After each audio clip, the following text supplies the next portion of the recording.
Venus Social Club. This is Democracy Now!, democracynow.org, The War and Peace Report. I'm Amy Goodman. As we return to my conversation with Mariela Castro, the daughter of Cuban President Raul Castro, I asked her about the Cuban Five, the 5 men convicted in 2001 for spying on violent anti-Castro militants in the United States.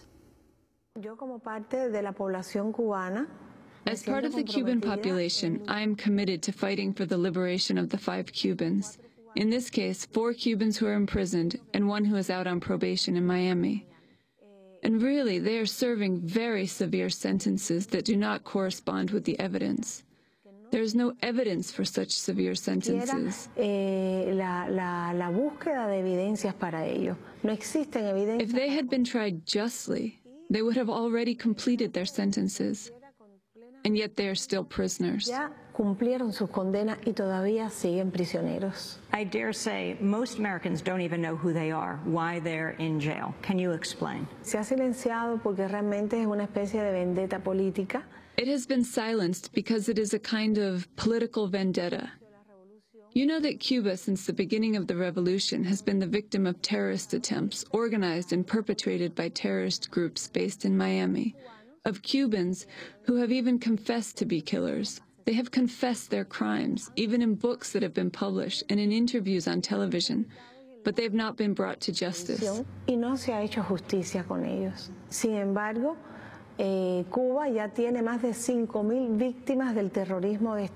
However, Cuba has more than 5,000 victims of state terrorism, between the dead and the wounded. Thus, as a society, as a sovereign nation, we have the right to defend ourselves, and we do it peacefully. How? Infiltrating Cuban people who identify with the revolution, infiltrating them into these terrorist groups to alert the Cuban government as to when these terrorist attacks were going to take place, in order to be able to thwart the attempts and defend our population.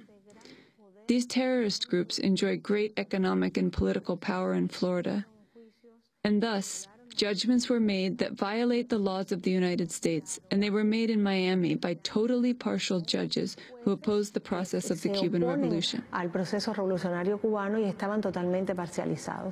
Would the Cuban government be open to a prisoner swap, the Cuban Five for Allan Gross, who's been imprisoned by the Cuban government? The Cuban government has expressed interest in finding a negotiated solution on humanitarian terms.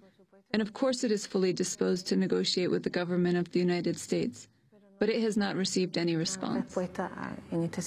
Cuban-American Congress members in the United States have condemned the Obama administration for giving you a visa into the United States. Congressman Diaz-Balart, said it is appalling that the Obama administration is welcoming high-level agents of the Castro dictatorship onto U.S. soil while the Cuban people are struggling for basic freedoms in the face of increasingly brutal repression. Eliana Ross-Leitonen says Mariela Castro is part of a ruthless dictatorship that has oppressed the Cuban people for more than half a century. She wants to spew the lies and propaganda of her family's failed regime and doesn't want to answer questions from a free and independent media. I am not going to respond to the mediocre yellow press that she tries to impose on me, which for 50 years has spread lies about the Cuban Revolution.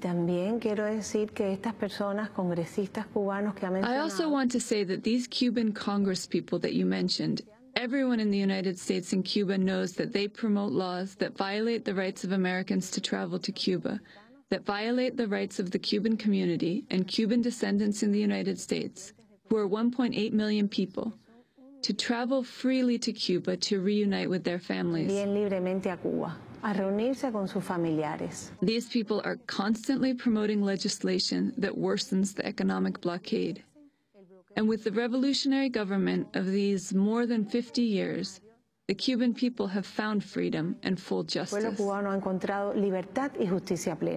You've been allowed into the United States under the Bush administration. I entered in 2002 for another Congress in Los Angeles. What would a lifting of the U.S. embargo against Cuba mean for your country, Mariela Castro? In the first place, it would mean that the government of the United States would begin to respect international law. It would mean the beginning of the end of one of the worst human rights violations, that suffered by the Cuban people because of the blockade. For Cuba, it would mean access to development that has been limited by the blockade.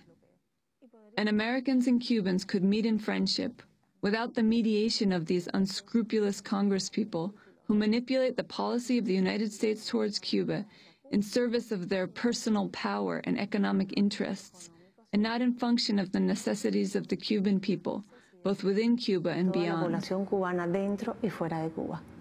Your father, President Castro, has been making a transition in Cuba. Can you talk about the changes that you think are most important for people in the United States to understand? One of the most important changes is that the new economic and social strategy has been designed with the full participation of all the Cuban population, who have participated in the debates, both to question the current reality, as well as to propose what changes should be made. There is a lot of discussion of a post-Castro Cuba. What do you think that would look like? Igual. Con la misma estrategia de desarrollo socialista. The same, with the same strategy of socialist development, which is always looking for more efficient mechanisms to support social justice and national sovereignty. And also with new public figures, because there are many people participating in Cuba in all the decisions. So that would mean new faces for the media. But for Cubans, those faces would not be new. Para los medios. Para los cubanos no serían nuevas. Would you consider the presidency of Cuba? No. That job doesn't interest me. Why? I like my job.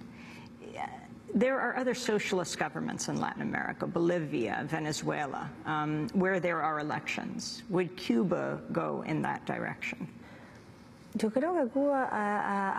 I think Cuba has publicly expressed what the mechanisms of popular election will be, and what is being proposed is to perfect them, not repeat what others do.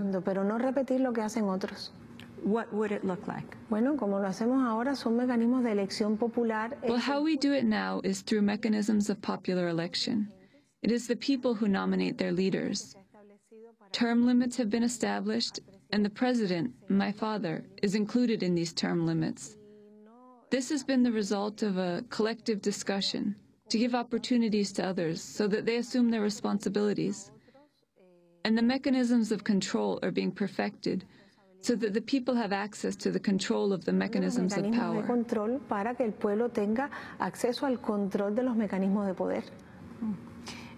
How is the health of your uncle, Fidel Castro? I just want to add, in Cuba, we don't have electoral campaigns, and the Communist Party doesn't field candidates, and the leaders don't receive an additional salary, and the legislators don't receive an additional salary because they are still doing their jobs.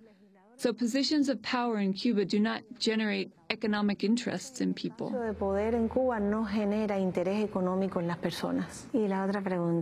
Fidel looks like he's doing really well.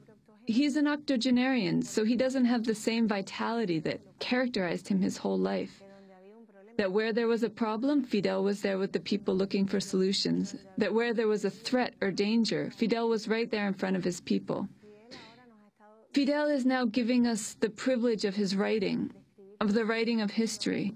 There are things that only he knows, and he is giving us a marvelous historical legacy that gives the Cuban people a spiritual strength that is priceless. How did he manage to survive? I believe it's more than 600 assassination attempts by the United States, at least hundreds. The CIA documents many of them. I think it was three things. First, his charisma and his sense of justice convinced even his executioners. Above all, he was the leader of the Cuban people. He is the maximum leader of the Cuban people, and the people have always protected him. But he is also a third world leader. And in the countries that he visited where they organized the attempts, mostly organized by the CIA, these same populations protected him.